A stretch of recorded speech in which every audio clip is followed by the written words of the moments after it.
and welcome to episode 6, the final episode in series 1 of Rob Purfield's DriveTime video podcast series.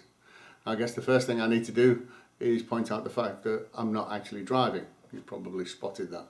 You actually joined me in my hotel room in a fabulous little place called Kilashee, which is about 40 miles outside of Dublin in the south of Ireland. And I've just been talking to an audience about the digital world and handling digital inquiries. And I thought that would make a good topic for this final session in the podcast series. So I just want to throw a couple of things at you just for a couple of minutes to make you think about how you handle digital inquiries or internet leads. 3 key things that I want to talk to you about. I want to talk to you about where the leads come into. I want to talk to you about your mindset in terms of how you engage with them, and I also want you to start thinking about what the key thing is that you should finish with on an internet lead. So first of all, let's think about the actual lead itself and where it lands in your dealership. Now, if you're not a massive business, if you're not part of a large group with an internet marketing department or with a business development center, then there's a good chance that internet leads come into the sales department and get distributed to salespeople.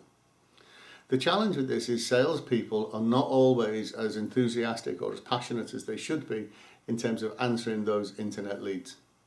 So my suggestion is this: they should come into a central place and they should be handled by somebody who is enthusiastic and passionate about taking those inquiries seriously. Because the absolute honesty is, in this day and age, I don't need to contact the business until I'm in a position to buy.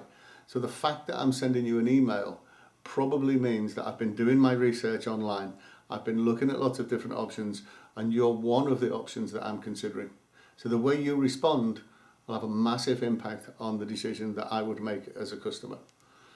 So I think you need to appoint somebody who understands the importance of a digital lead and will follow that through in a timely fashion and will follow it through in the right way. Now that leads me on to the second point in terms of how do you answer an internet lead?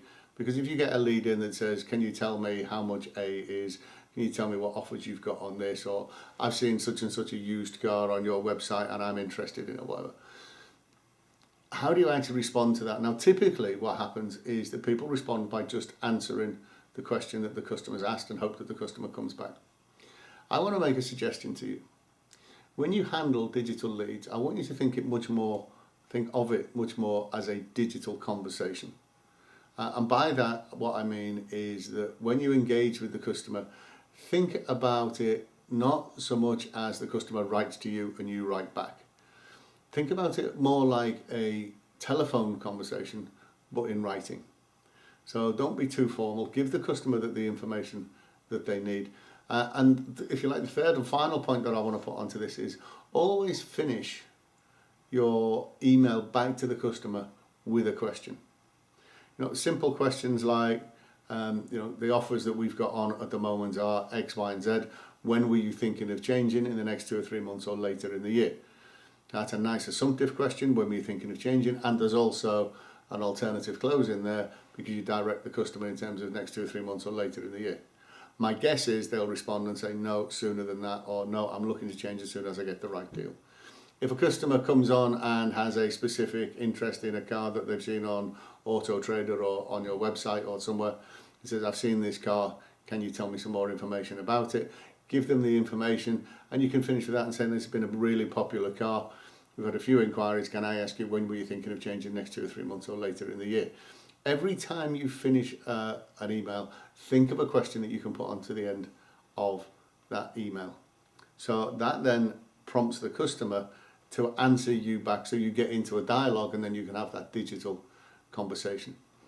Bear in mind that the objective is at some point to get face-to-face with the customer, to get the opportunity to either sell to them, or hopefully if it's a longer distance inquiry, that you can actually have a telephone conversation with them maybe and sell them the car, and when you get face-to-face then it'll be to deliver the car.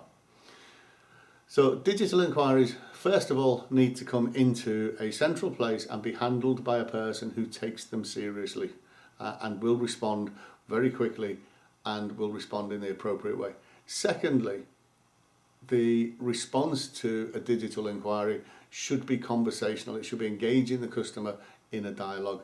And thirdly, every response to a digital inquiry should finish with an appropriate question. I just want to say thank you very much for watching these videos.